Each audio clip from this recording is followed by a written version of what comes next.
नमस्कार सभी साथियों को। आज की वीडियो में बात करने वाले हैं एक ऐसी नई वैकेंसी के बारे में। इंडियन एयरफोर्स की एक नई वैकेंसी, उसके बारे में बात करने वाले हैं। तो इसमें बात करेंगे क्या इसका पोस्ट ऑफ वैकेंसी क्या रहने वाली है, क्या एज क्राइटेरिया रहेगा, क्या क्वालिफिकेशन रहेगी, क्या इसका डीबीपीएसटी जो भी है पूरा ए टू जेड हम डिटेल में बात करने वाले हैं। चलो वीडियो शुरू करते हैं, बिल्कुल भी स्किप ना करेगा। चलो भाई शुरू करते हैं। देखिए ये इसका वैकेंसी का ऑफिशियल नोटिफिकेशन है आपका। इंडियन एयरफोर्स का ये आपका वैकेंसी है। Agniveer non combatant under Agnipath scheme है, यानी जो वैकेंसी है आपकी अग्निपथ के स्कीम के तहत है, यानी ये अग्निवीर वाली जो स्कीम है उसके तहत होने वाली है। और ये जो वैकेंसी है आपकी मेल कैंडिडेट के लिए रहने वाली, male candidate all India candidate के लिए रहने वाली है। तो आप इसमें फीमेल कैंडिडेट्स में फॉर्म नहीं भर सकते हैं। तो देखो ये जो इसमें क्या इसका जॉब सेक्शन रहेगा, क्या इसमें वर्क रहेगा, ठीक है, क्या प्रोफाइल रहेगी, पूरा हम डिटेल में बात करेंगे। सबसे पहले एलिजिबिलिटी क्राइटेरिया की बात करते हैं। एज की अगर बात की जाए तो एज में जो रहेगा आपका 2 जनवरी 2004 से और 2 जुलाई 2007 तक का आपका, यानी दोनों डेट को मिला के आपका जन्म होना चाहिए। तो उसको आप फॉर्म भर सकते हो, ठीक है। इसमें बोला गया मैरिटल स्टेटस, बोला गया कि आप जो ओनली अनमेरिड जो कैंडिडेट हैं, जो मेल कैंडिडेट है अनमेरिड जिनकी शादी नहीं हुई है, वही उसको फॉर्म को अप्लाई करेंगे। साथ में इसमें बोला गया है एजुकेशन क्वालिफिकेशन की बात की जाए तो इसमें जो बहुत ही सिंपल बोला गया है क्वालिफिकेशन के लिए, आपको मैट्रिक पास होना चाहिए किसी भी स्टेट से, भारतीय किसी भी राज्य से आप जो है 10वीं पास होना चाहिए, ठीक है, किसी भी स्ट्रीम से आपने कर रखा हो, ठीक है। इसके बाद बोला गया है मैंडेटरी मेडिकल जो स्टैंडर्ड जो दे रखा है, कम से कम जो क्या क्या चीज़ इनको जरूरी है, हाइट जो दे रखा है 152 सेंटीमीटर होना चाहिए सभी के लिए। चेस्ट जो रहेगा मिनिमम जो आपका 5 सेंटीमीटर एक्सप्रेशन होना चाहिए, यानी 5 सेंटीमीटर का वो फ्लाव होना चाहिए, चाहे चेस्ट आपका 76 का हो या 78 का हो या 80 का हो, इससे कोई मेजरमेंट नहीं है, ठीक है।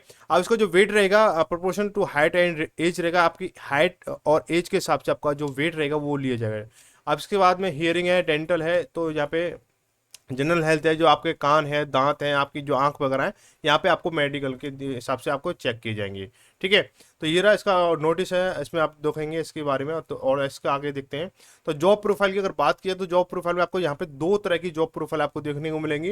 पहला है आपको हॉस्पिटलिटी स्ट्रीम दे रखा है आपको, जिसमें आपको देखा जाएगा in stream in individual experience of to perform all jobs task associate with cooking, kitchen management, precision of dishes, ठीक है, maintain sanitize and ordinary environment in the kitchen, यानी आपको सेफ स्टोरेज, यानी आपको जो है आपका जो किचन में जो वर्क होता है उसको जो हेल्पिंग के लिए जो वर्क बंदे रहते हैं उनके लिए साफ, ठीक है, वो जो हेल्प कराते हैं ना, जैसे जो सेफ वगैरह होते हैं जो खाना वगैरह पकाते हैं, कुक होते हैं, उनकी हेल्प के लिए ये आपका स्टीम रहने वाला है। दूसरा स्टीम है हाउस कीपिंग स्टीम है। इनमें बोला गया है कि task associate with cleaning of floor, roads, rooms, bathroom, commodes, unit ETC, making of brooms, grass, hedges, cutting, ठीक है। तो यहाँ पे आप समझ लो कि एक तरह से सफाई कर्मचारी की वैकेंसी आपको, जैसे फ्लोर है यानी फर्श वगैरह है, रोड है, रूम्स हैं, बाथरूम है, ये सब आपको साफ सफाई करने होंगे, ठीक है।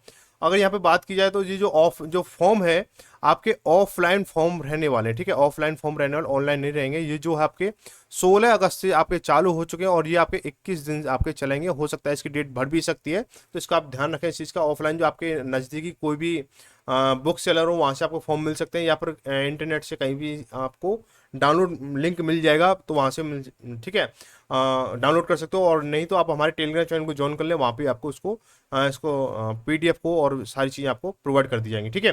तो इसमें थोड़ा सा इसको देखेंगे सेंटर वगैरह जो क्या दे रखे, प्लेस वगैरह, जैसे आप मान के चलो दिल्ली के लिए फॉर्म भर रहे हो, तो जैसे न्यू दिल्ली के लिए आप फॉर्म भर रहे हो तो इसका जो पोस्टल एड्रेस जो रहेगा वो आपका ये रहने वाला है। इसमें आपको देखो ये जो चीज़ रहेंगी, तो इसमें वैकेंसी ऑफ स्ट्रीम यानी हॉस्पिटलिटी एंड हाउस कीपिंग जैसे दो स्ट्रीम जो दे रखी थी, वो दोनों स्ट्रीम जो इसमें यहाँ पे न्यू दिल्ली में अवेलेबल है। एक और सेंटर जैसे इसमें न्यू दिल्ली में एक और सेंटर एयरफोर्स कमोडिंग, इसका जो एड्रेस जो दे रखा है, इसमें आपकी सिर्फ हाउस कीपिंग की वैकेंसी है। तो आप जैसे जिस जगह को आप डालना चाह रहे हो फॉर्म को, जैसे न्यू दिल्ली हो गया, गांधीनगर हो गया, ठीक है, गांधीनगर गुजरात का हो गया, तो इसमें आपको हॉस्पिटलिटी या हाउस कीपिंग दोनों स्ट्रीम है यहाँ पे। पुणे में देखो, पुणे में ठीक है, इस तरह से दोनों पोस्ट दे रखी हैं आपको। तो कहीं कहीं आपको दोनों पोस्ट देखने को मिलेंगे, कहीं कहीं आपको एक पोस्ट देखो, जैसे ये है तिरुवनंतपुरम में आपको दे रखा हॉस्पिटलिटी दे रखा है, ठीक है, सोलर में आपको हाउस कीपिंग दे रखा है। तो हर जगह आपको जहाँ पे आपको देखना डालना हो वहाँ पे आप उसको आसानी से देख सकते हो। ये पूरा इसमें डिटेल दे रखा है। और इसको आगे देखते हैं इसको, ठीक है। ये जो इसका जो पीडीएफ है आपको पूरा आपको टेलीग्राम चैनल पर मिल जाएगा, ठीक है। आगे देखेंगे इसका जो और इम्पोर्टेंट चीज़ें हैं, ये तो आपको ये हो गया, ठीक है, ये आपका सेंटर चल रहा है, ठीक है।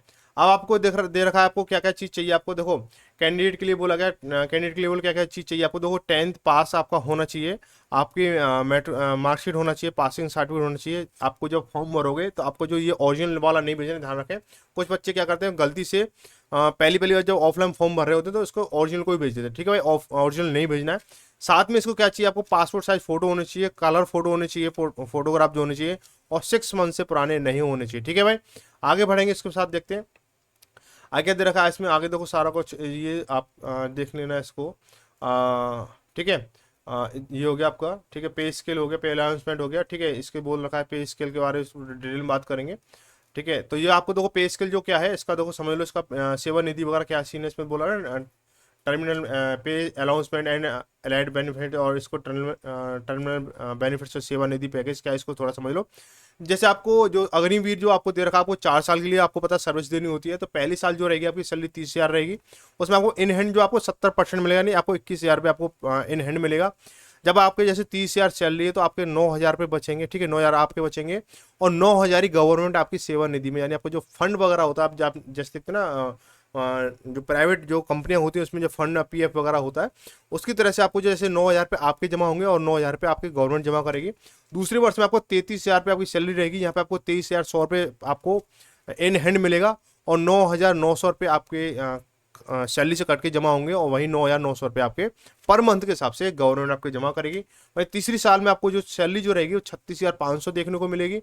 वही इन हैंड आपको 25,550 रुपये आपको इन हैंड मिलेगा, और 10,950 रुपये आपके सेवा निधि में जमा होंगे, और 10,950 आपको गवर्नमेंट आपकी जमा करेगी। आप जब लास्ट ईयर में पहुंचोगे तो 40,000 रुपये आपके सैलरी हो जाएगी, और इन हैंड आपको 28,000 रुपये मिलेगा। 12,000 जो आपके सेवा निधि में जमा होंगे, और 12,000 आपको गवर्नमेंट की तरफ से आपको सेवा निधि में मिलेंगे। ठीक है, जब 4 साल आपके कंप्लीट हो जाएंगे तो 5.02 लाख आपकी तरफ से जमा होंगे, और 5.02 लाख आपके गवर्नमेंट की तरफ से जमा होंगे। तो टोटल जो आपके जो सेवा निधि होगी आपकी 10.04 लाख आपके सेवा निधि में जमा हो जाएंगे। ठीक है, इस तरह से आपको जो फंड वगैरह होगा वो आपको अच्छा खासा मिल जाएगा। तो 4 साल की वैकेंसी है, बेरोजगार होने से अच्छा है आप इसका अच्छे से ज्वाइन करें तो अच्छा रहेगा। ठीक है, ये आपको मेडिकल के बारे में दे रखा है, कुछ ज़्यादा ऐसा नॉर्मली मेडिकल नहीं होता है। ठीक है, आगे देखेंगे सिक्वेंस ऑफ एग्जामिनेशन की अगर बात की जाए तो सिक्वेंस ऑफ एग्जामिनेशन बहुत इजी एग्जाम होता है। तो आप यहाँ पे आपको देखो बोला गया कुछ डॉक्यूमेंट के बारे में बोला गया कि आपको आधार कार्ड होना चाहिए। ठीक है, आधार कार्ड होना चाहिए आपके पास में, करेक्टर सर्टिफिकेट होना चाहिए जो आपका क्या हो, गजिस्ट्रेड ऑफिसर से हो, पंचायत ऑफिसर से हो, या प्रिंसिपल ऑफ स्कूल से हो जहाँ पे से आपने जो 10th पास किया है या 12th पास जहाँ चल रहा है, यानी 10th पास से तो 10th पास से आप बना सकते हो, जो कि 1 ईयर्स पुराना, एक साल से ज़्यादा पुराना ना हो। बाकी जो अगर आप किसी से बनवा रहे हो 6 महीने पुराना नहीं होना चाहिए। ठीक है, 10th का मार्कशीट होना चाहिए, आपको पहले बता दिया है। जो आपके बर्थ आपका जो किसके लिए रिक्वायर रहेगा, देखो 10th का जो मार्कशीट है वो required for verification of candidate name. आपका जो नेम होगा, सही नेम क्या है उसके आधार पर ये रहेगा, फादर्स नेम रहेगा, डेट ऑफ बर्थ आपको वहीं से वेरीफाई किया जाएगा। वही बात की जाए ओरिजिनल जो आपकी 10th मार्कशीट चाहिए आपको, एक्सपीरियंस सर्टिफिकेट अगर आपके पास कोई एक्सपीरियंस सर्टिफिकेट वो आपको अगर है तो वो दे देना, आपको अच्छा खासा कुछ ना कुछ आपको बेनिफिट मिल सकता है। ठीक है, यहाँ पे अगर और कुछ बोला गया, ये बोला गया आपको जो एग्जाम जो होगा वो आपको बहुत ही इजी एग्जाम होगा। जनरल इंग्लिश से आपको 10th क्लास का जो लेवल से आपको 10 मार्क्स आपको पूछे जाएंगे। वहीं जनरल नॉलेज से 10th क्लास के स्टैंडर्ड पर आपको 10 क्वेश्चन पूछे जाएंगे। टोटल मिला के 20 क्वेश्चन आपको यहाँ पे देखने को मिलेंगे। ठीक है, वही बात की आगे इसके बाद में ये जो होगा इसमें जब आप एग्जाम में इसको दे दोगे, बहुत बेसिक बेसिक सवाल होते हैं। जब आप इसको क्वालिफाई कर लोगे इसके बाद आपको आगे भेजा जाएगा। आगे जब भेजा जाएगा तो इसमें आपका क्या रहने वाला, देखो इसके बाद फिटनेस टेस्ट होगा। तो फिटनेस टेस्ट में आपको देखो दे रखा है ना, फिटनेस टेस्ट आपका फिजिकल फिटनेस टेस्ट रहेगा। इसमें जब आप इसको शॉर्टलिस्ट कर लोगे एग्जाम को तो आपको हाइट चेक किया जाएगा। तो हाइट आपके 152 सेंटीमीटर होना चाहिए। ठीक है, इसके बाद आपको बोला गया कि आपको जो रनिंग रहेगी वो आपकी 1600 मीटर की रनिंग रहने वाली है, 6.5 मिनट रहने वाली, 6 मिनट 30 सेकंड का आपको टाइम दिया जाएगा।